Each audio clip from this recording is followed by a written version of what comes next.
Welcome 8th graders. This video is to go over task number 8 for your robot research project. And now that you're done with tasks 1 through 7, you should have your research presentation created, your Google Slides created and ready to present. And so this video is going to go over how you're going to do that and what you need to do in your design notebook. So creating your Flipgrid video is the first part. And then remember, your essential question is, what would you like to see robots be able to do in the future?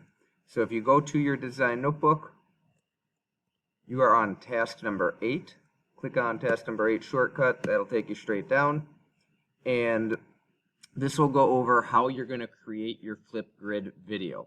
And so to do that, it says log into your Flipgrid classroom by clicking on this link here. So when you click on that link, it'll take you to a different website.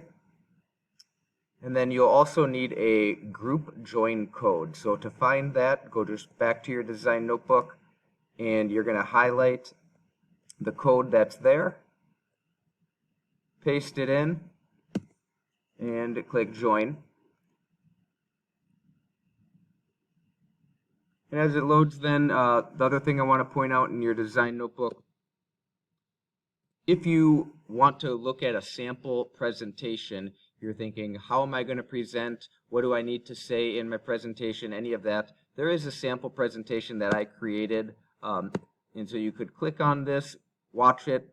It's about my car, so it's not about an actual robot, but I did it based on the questions that are in your Google Slides. So you can watch this video obviously on your own if you would like a sample presentation. The other thing is, if you're having trouble recording your Flipgrid video and not sure what to do, this video goes right here, goes into a little bit more detail of how you're going to actually record it. So your job for task number 8 is to record your presentation in Flipgrid, and you will post it in there. And once you're done with that, do your daily summary for what you learned and one example of success that you had.